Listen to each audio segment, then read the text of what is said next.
Bonjour à tous, aujourd'hui on va s'attaquer à un sujet qui nous concerne vraiment tous, le stress. On va voir ensemble 5 clés essentielles pour s'en libérer. Allez, on plonge directement dedans.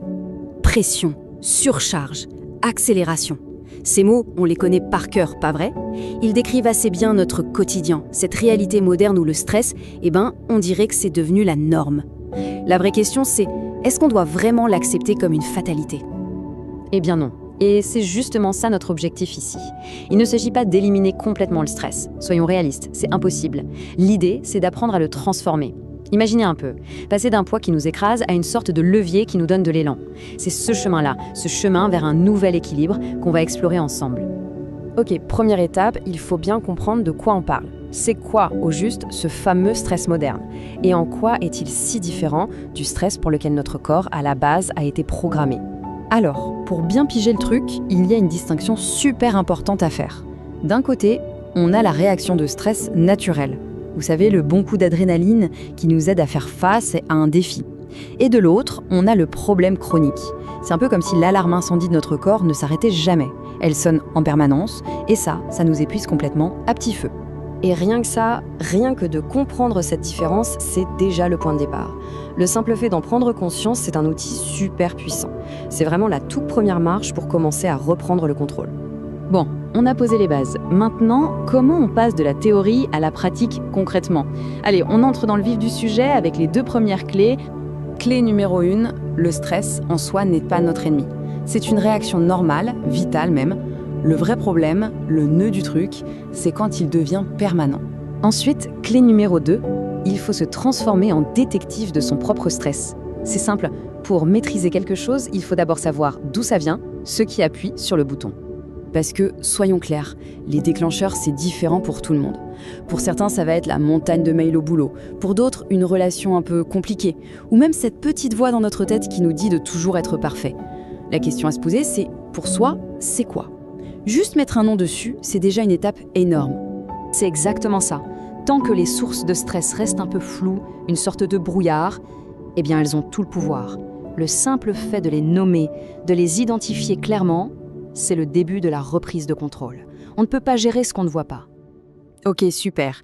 Maintenant qu'on sait un peu mieux ce qu'est le stress et d'où il vient, il est temps de passer à l'action.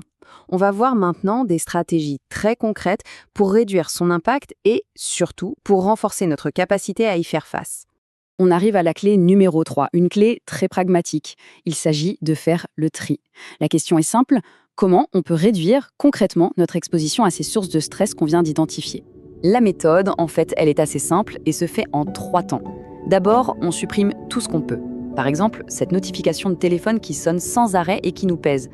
Ensuite, pour ce qu'on ne peut pas supprimer, le travail par exemple, on ajuste, on pose des limites claires.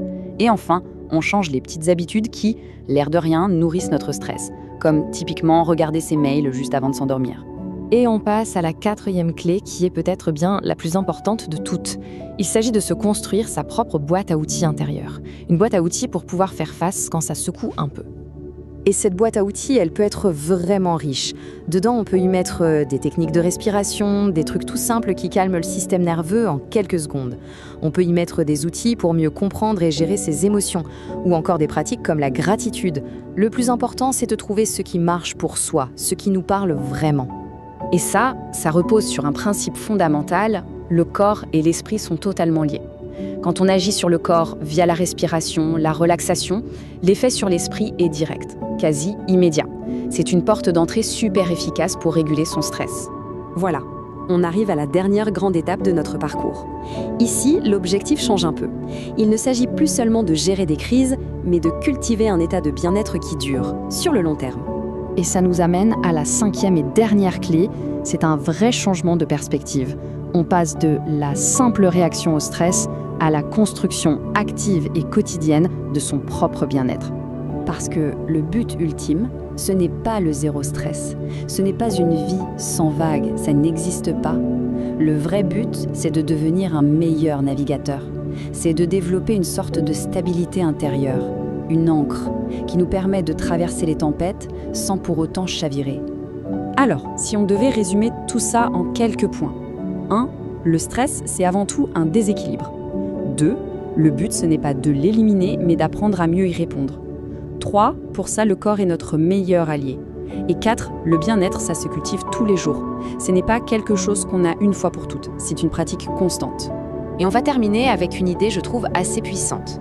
Se libérer du stress, au fond, ce n'est pas essayer de tout contrôler à l'extérieur, ce qui est une illusion. C'est apprendre à se réguler soi-même, à l'intérieur, face à ce qui arrive. Et c'est cette capacité à se réguler, vraiment, qui fait toute la différence.